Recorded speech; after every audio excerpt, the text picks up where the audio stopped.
Eccoci al termine della 14ª di campionato Hockey Sarzana contro Hockey Monza. Siamo con Xavier Rubio al termine della gara terminata 6-0 per il Monza, una gara difficile, una gara nel secondo tempo soprattutto a senso unico, in cui il Sarzana non è riuscita dopo il 2-0 del primo tempo a rialzarsi. Poi il Monza ha dilagato, hanno aiutato sicuramente le punizioni di prima, il blu e il rosso.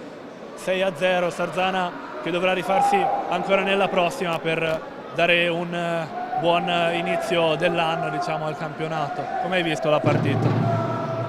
Siamo partiti bene, secondo me, abbiamo trovato tante pale, siamo partiti aggressivi in difesa.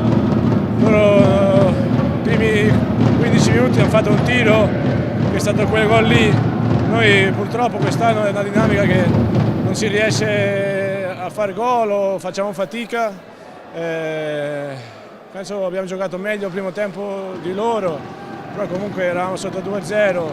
Nel secondo non siamo riusciti a fare come nel primo. Purtroppo dispiace perché comunque noi ci stiamo provando, stiamo lavorando, però le cose non stanno venendo. Ci ha fatto critica,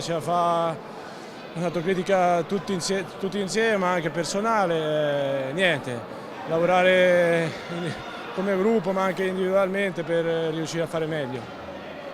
Ora la prossima è un'altra sfida complicata in trasferta contro il CGC Viareggio. Non è a Lodi. Col Viareggio? Dopo a Lodi.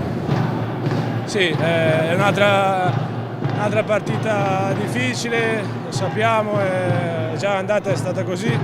Loro stanno in un bel momento, noi purtroppo no, però come ho detto prima bisogna lavorare ogni giorno come stiamo facendo, ma qualcosa di più perché sicuramente non basta e non ce lo vogliamo far bastare.